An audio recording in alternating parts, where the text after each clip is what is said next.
Le mois de mars est dédié à la femme, ceci dit, elle a droit à l'éducation, à l'insertion professionnelle, mais aussi à la santé. Et parlant de santé, ce soir, nous abordons un aspect important. Il s'agit de la santé intime de la femme, notamment du vaginisme.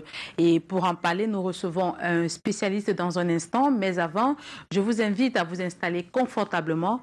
Je vous retrouve juste après ceci.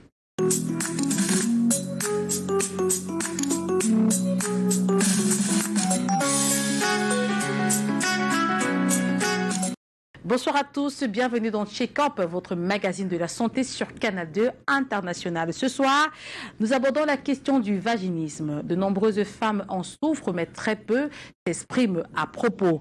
C'est connu que le nombre de femmes enregistrées en consultation se situe entre 6 et 15%.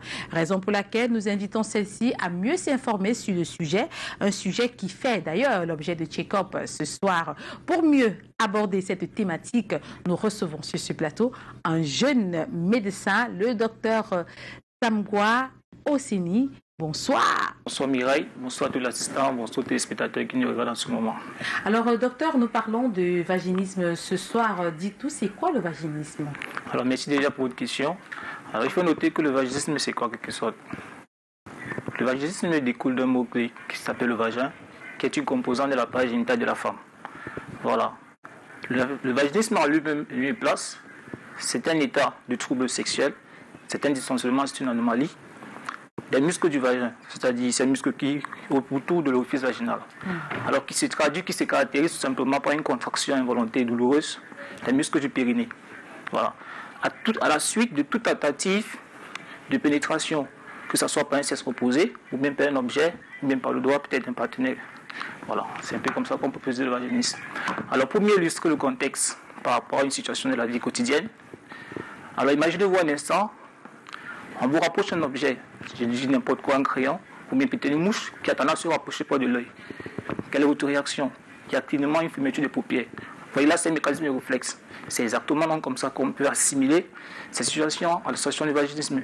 C'est-à-dire que lorsque la femme, elle a cette impression que elle va se faire pénétrer, le vagin simplement, alors tout simplement elle réagit. Là, c'est comme un mécanisme de réflexe, c'est un mécanisme de défense, tout simplement. Alors, mais qu'est-ce qui peut, docteur Bruno, entraîner ce vaginisme-là? C'est quoi les causes? Quelles sont les causes? Ok. Parlant des causes de vaginisme, il est précisé qu'on a deux catégories de causes. Donc, ils peuvent se subdiviser en deux catégories de types. On a les causes dites psychologiques, on a les causes dites physiques. Alors, je préfère commencer par les causes dites physiques, qu'on assimile encore aux causes organiques. Pourquoi? Parce que généralement, lorsqu'on reçoit en consultation ces femmes qui viennent dans des services de gynécologie, je dis n'importe quoi, alors, il est question toujours pour nous d'abord d'éliminer les causes organiques afin de penser en dernière intention que la cause est probablement psychogène, c'est-à-dire plus d'ordre mental. Alors, les différents types de causes, donc, les éléments qui entrent dans ces causes physiques, on a entre autres une femme chez qui il y a le risque d'infection, normalement, la survenue des infections génitales basses, généralement qu'on qualifie souvent des vulvovaginites, des mycoses vaginales, peut-être sous ce augmenter la survenue du vaginisme. On a des infections sexuellement transmissibles entre la gonorrhée, l'herpès vaginal. On peut avoir également des malformations, notamment comme l'atrophie vaginale. Vous voyez une fille chez qui on a cette adhérence au niveau des bêches du vagin qui ne peut pas se laisser pénétrer tout simplement. Voilà. Et autre chose qu'il faut noter, c'est lors d'une consultation en gynécologie, des examens médicaux peuvent être réalisés. Peut-être la pose d'un stérilet, d'un dispositif intra-utérin peuvent être considérés dans ce type de cadre également. Vous voyez un peu autre. Voilà.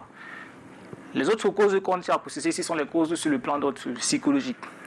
Alors, ça intègre un certain nombre d'éléments, notamment le stress, l'anxiété, la peur, la crainte. Alors pourquoi? Cette dernière peut être assimilée au fait que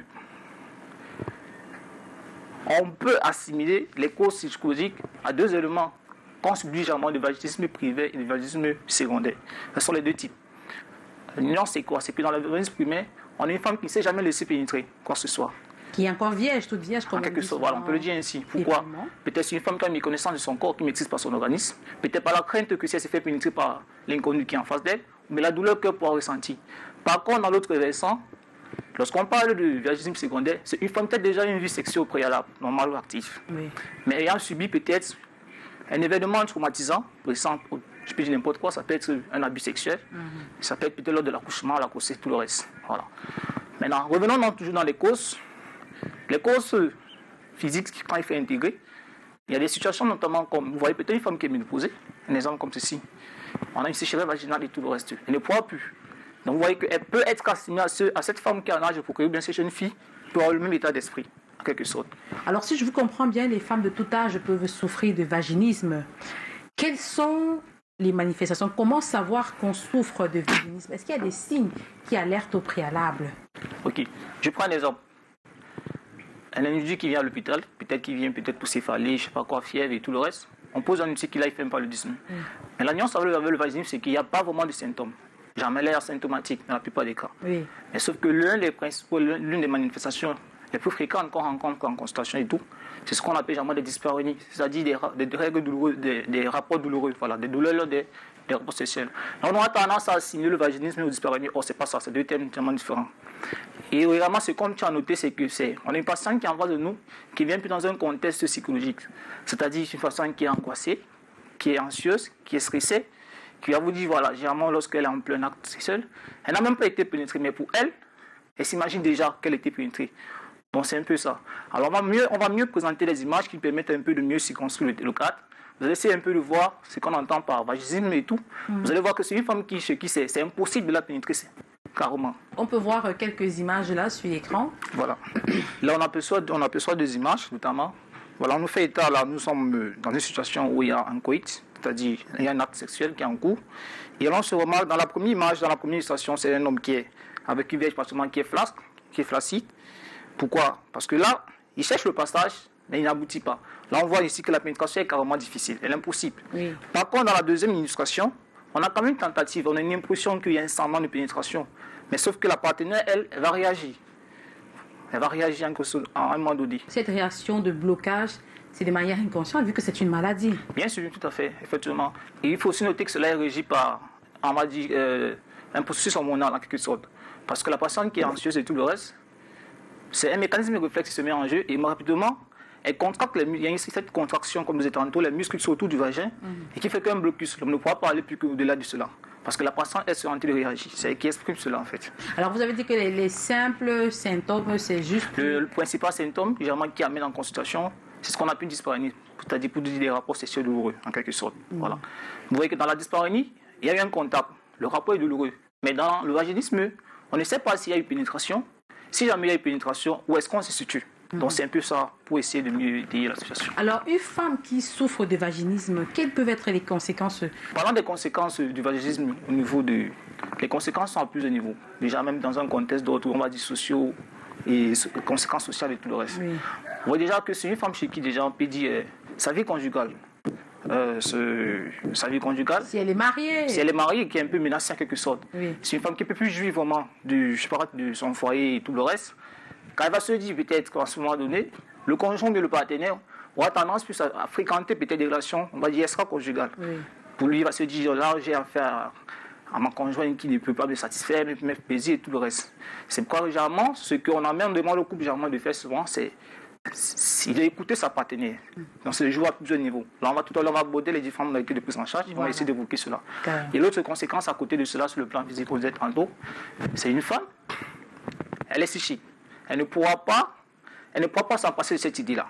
Elle va se dire, voilà, elle contrairement aux autres femmes, comment est-ce qu'elle se perçoit?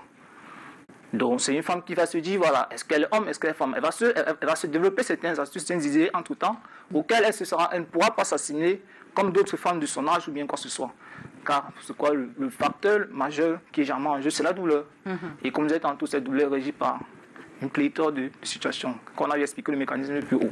Alors, docteur, nous allons marquer un arrêt pour aller suivre ce reportage que signe Elisabeth Ngorum et Marius Koussou.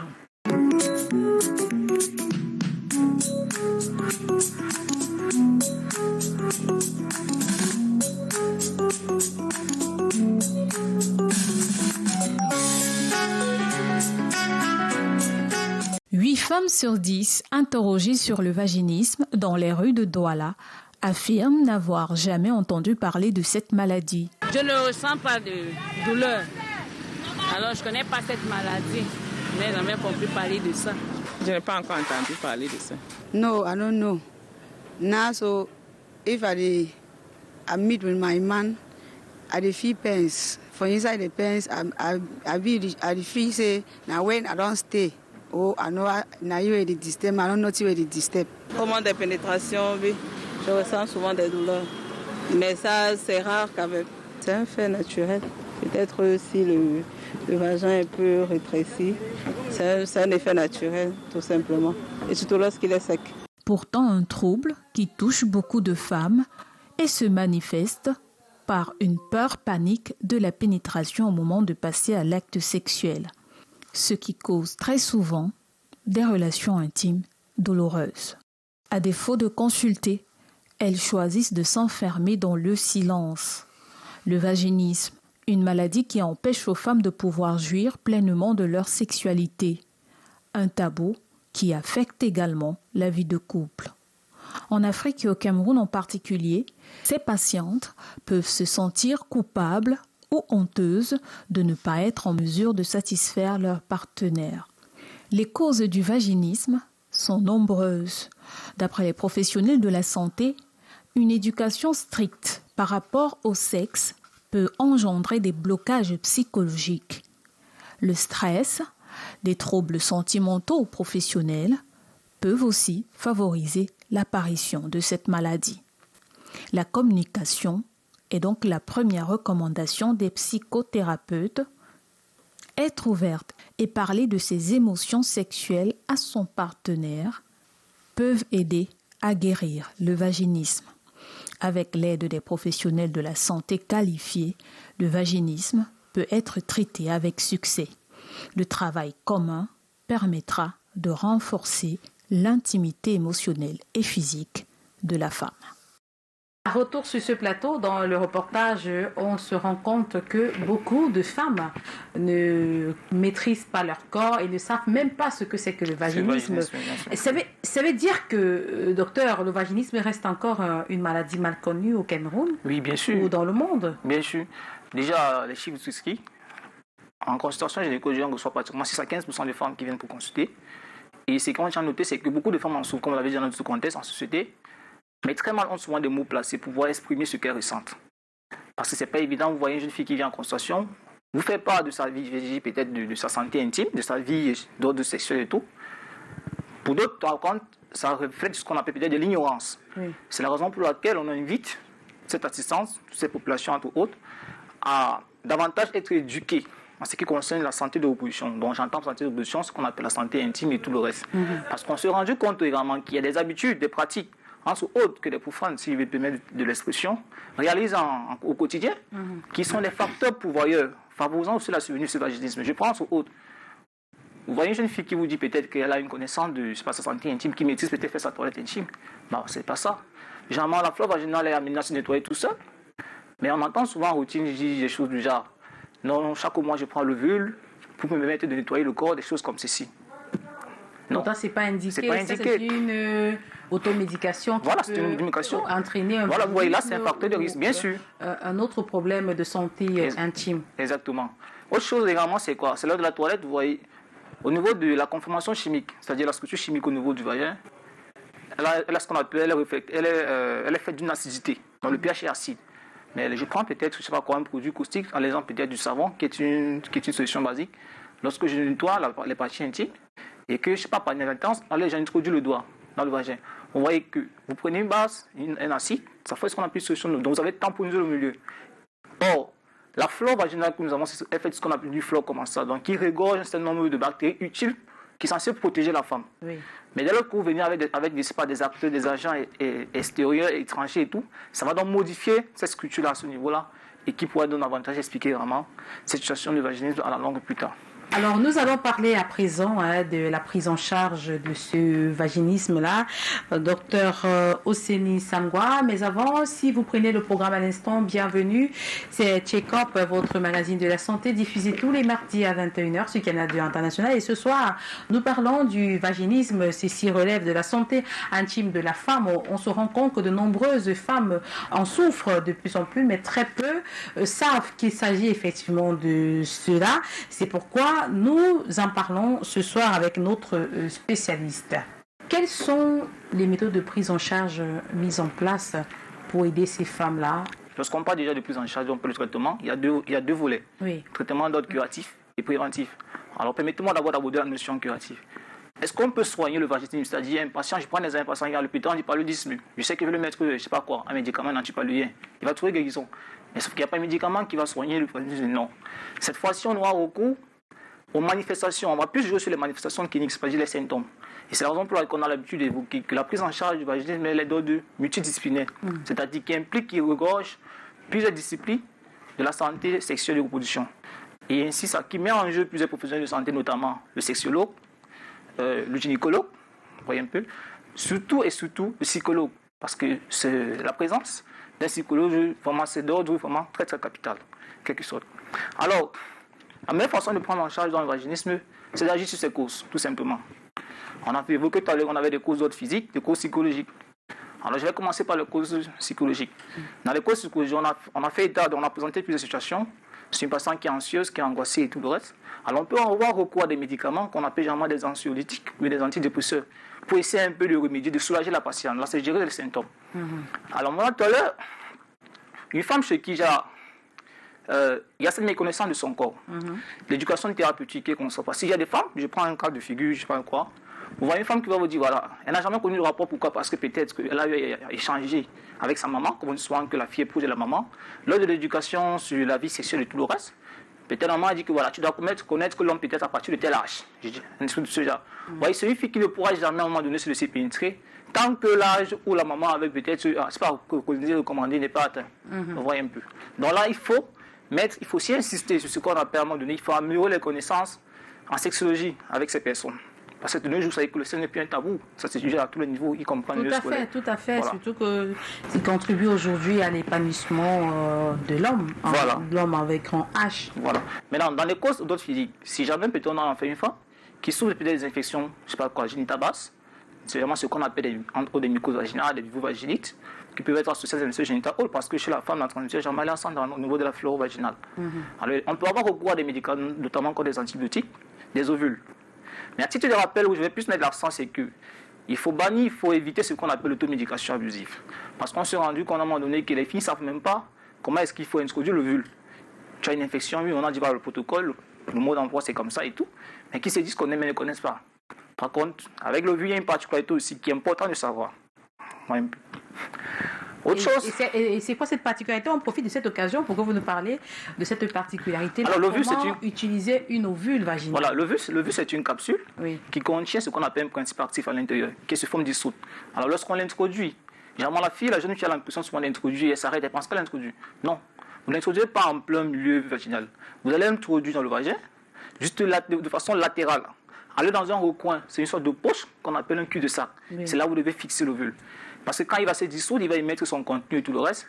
Et ce contenu aura tendance peut-être à rétrécir le passage. Vous voyez un peu. Vous voyez que une jeune fille peut-être qui vient, elle a ce qu'on appelle des pertes blanches. Il y a des examens médicaux qu'on appelle peut-être les amours spéculants. Dès qu'on va approcher, elle se met dans cette situation de vaginisme. Ça bloque. Ça bloque. On va envoyer le doigt à cette situation de vaginisme à tous les niveaux, ça bloque. Voilà. Donc, selon la cause, un traitement d'emblée pourrait être mis sur pied. Et aussi, on a dit tantôt, maintenant, chez les filles, chez qui on a des situations de malformation, comme des atrophies. L'atrophies, c'est qu'il y a un rétrécissement au niveau du passage de la lumière. Parce que le vagin, c'est comme une rivière, c'est comme un coup d'eau, c'est un passage. Voilà. Et aussi, on a des situations, on a ce qu'on appelle une imperforation immuniale. C'est-à-dire, les mains, c'est cette membrane muqueuse qui recouvre au niveau du vagin. C'est ça qui, généralement, lorsqu'une jeune fille commence à sauter, elle va dire que j'ai perdu la virginité, en quelque sorte. Vous voyez un peu. Voilà. Alors, l'autre élément, c'est où? Quel est l'apport que le psychologue lui aura ici? Le psychologue, quant à lui, en général, les professionnels de santé, comme on a dit tantôt, ils doivent mettre l'accent sur la compréhension des désirs et des besoins chez cette personne. Ils doivent accentuer les connaissances, comme je l'ai dit déjà, en éducation sexuelle, en quelque sorte. Et pourquoi ne pas mettre sur un système qui va permettre en sorte qu'à travers des petits séances d'exercice physique, on puisse amener cette femme à comprendre un peu plus, à intégrer. C'est quand on regarde généralement que lors d'un acte sexuel, on invite généralement les deux partenaires. Il y a ce que l'homme est censé aboutir, je sais pas, initier ce qu'on appelle des préliminaires. Donc, dans le tu peux venir comme ça et tu te mets, tu vas pénétrer dans la zone. Non. Il faut avoir une connaissance des zones érogènes. Les zones érogènes sont des zones sensibles chez la dame en question. Donc, il faut savoir que, bon, ici, elle est sensible comme ça. À travers ceci, elle sera amenée. Et c'est aussi comme ça donc, que tous ces organes anatomiques, en quelque sorte, vont aussi recevoir ces stimulations-là. Et se dilater. Exactement, vous avez compris, se dilater, tout simplement. Alors, si je vous écoute bien, docteur Samgwa Oseni, c'est qu'on peut venir à bout de ce vaginisme-là. Docteur Oseni Samgwa, pour terminer, dites-nous, qu'est-ce qu'il faut faire pour prévenir le vaginisme? Alors, comme je disais tantôt, la prévention est un élément qui est dans ce qu'on appelle le traitement, la prise en charge. Et vous savez, le slogan qui a l'habitude de dire « prévenir vaut mieux que guérir ». Alors, comment est-ce qu'on pourra prévenir ces derniers-là? Déjà, la prévention, comme je disais tantôt, il faut qu'elle se rapproche, à un moment donné, autour des services qui sont concentrés sur les santé de reproduction. Parce que je prends l'exemple, le fait de venir voir peut-être un médecin en consultation, vous posez le problème de tout le reste. L'échange que vous aurez avec ce médecin sur l'éducation thérapeutique pourra vous amener à un certain nombre de choses. Les pratiques qu'on a l'habitude peut-être de mener en routine, comme on a évoqué tout à l'heure, l'automédication, de façon large et voilà, aspect trop large. Il faut l'éviter. Il faut les éviter. Par exemple, chacune qui va décider d'introduire une ovule pour nettoyer le vagin, ce qui n'est pas recommandé, sans toutefois consulter un médecin, ou alors de décider de laver avec un savon et tout, ce qui n'est pas recommandé. Donc, il faudrait éviter toutes ces automédications-là pour se mettre à l'abri d'un vaginisme. Voilà. Une autre situation, c'est pour une jeune fille qui désire vraiment de jouir, je vais dire, peut-être de ses prérogatives sexuelles. Oui. Il faudrait que son conjoint doit être amené à intégrer ce qu'on appelle le facteur de préliminaire. Oui. Même si c'est qu'il n'a pas une connaissance de cela, à travers peut-être des lectures sur la thématique en question et tout, il pourra être mieux informé, car il faut avoir une connaissance. Et autre chose, comme je disais aussi, c'est déjà, ces préliminaires nous permettent déjà de mettre sur pied des petites astuces d'autres physiques qui vont permettre de préparer les organes de la jeune fille en question. Parce que je vous dis toujours que le problème reflète plus sur un volet d'ordre psychologique. Des deux causes qu'on a eu à présenter, les causes elles sont principalement psychologiques. Il faudra plus agir à ce niveau-là. Voilà. Merci, docteur Samgwa Oseni, d'être passé. Vous savez, nous sommes en mars, le mois consacré à la femme. Un dernier mot à l'endroit de ces femmes qui nous regardent. Voilà. Je vous remercie déjà, Mireille. Alors, comme j'ai l'habitude de dire, le mois de mars, c'est un mois qui est dédié à la femme. Et à l'occurrence, le 8 mars, nous célébrons la Journée internationale des droits de la femme, entre autres. Et on sait que la femme a droit à plusieurs prérogatives, notamment parmi lesquelles la santé qui est primordiale déjà. Et j'invite ainsi donc toutes ces femmes, particulièrement toutes l'assistance en général, d'avoir une connaissance vraiment, une connaissance accentuée de la santé intime. Voilà. Vous savez qu'on apprend de jour en jour et tout, et avec des émissions comme celle-ci, ça nous permet davantage d'être informés par rapport à cela. Merci d'être passé sur ce plateau.